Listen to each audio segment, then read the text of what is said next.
सेखीबाज मक्खी। एक था जंगल। उस जंगल में एक शेर भोजन करके आराम कर रहा था।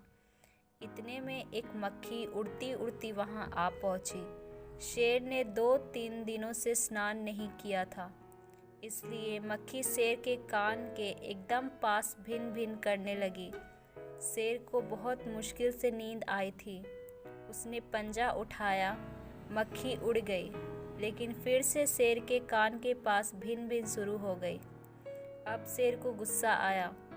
वह दहाड़ा, अरे मक्खी, दूर हट, वरना तुझे अभी जान से मार डालूंगा। मक्खी ने धीरे से कहा, छी छी, जंगल के राजा के मुंह से ऐसी भाषा कहीं शोभा देती है। शेर का गुस्सा बढ़ गया। उसने कहा, एक तो मुझे सोने नहीं देती, ऊपर से मेरे सामने जवाब देती है। चुप हो जा, वरना अभी। मक्खी बोली, वरना क्या कर लोगे? मैं क्या तुमसे डर जाऊंगी? मैं तो तुमसे भी लड़ सकती हूँ। हिम्मत हो तो आ जाओ। शेर आग बबूला हो उठा। उसने कान के पास पंजा मारा। मक्खी तो उड़ गई, पर कान जरा छिल गया।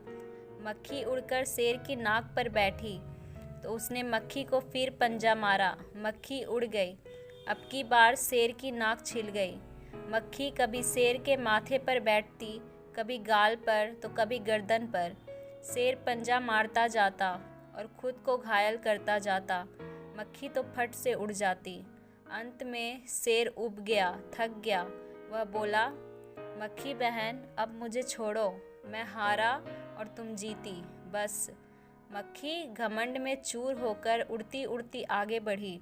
सामने एक हाथी मिला। मक्खी ने कहा, अरे हाथी, मुझे प्रणाम कर। मैंने जंगल के राजा शेर को हराया है, इसलिए जंगल में अब मेरा राज चलेगा।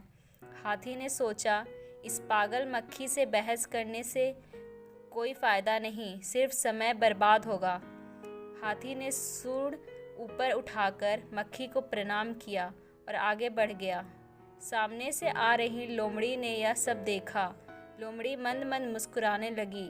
इतने में मक्खी ने लोमड़ी से कहा, अरे ओ लोमड़ी, चल मुझे प्रणाम कर। मैंने जंगल के राजा शेर और विशालकाय हाथी को भी हरा दिया।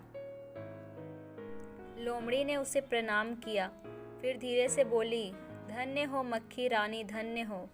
धन्य है आपका जीवन और धन्य है आपके माता पिता। लेकिन मक्खी रानी, उधर वह मकड़ी दिखाई दे रही है ना, वह आपको गाली दे रही थी, उसकी ज़रा खबर ले लो। यह सुनकर मक्खी गुस्से से लाल हो उठी। मक्खी बोली, उस मकड़ी को तो मैं चुटकी बजाते ख़त्म कर देती हूँ। यह कहते हुए मक्खी मकड़ी की तरफ झपटी और मकड़ी के जाल में फंस गई। मक्खी जाल से छूटने की ज्यों जो कोशिश करती, त्यों तो उतनी ही अधिक फंसती जाती। अंत में वह थक गई, हार गई। यह देखकर लोमड़ी मंद मंद मुस्कुराती हुई वहाँ से चलती बनी।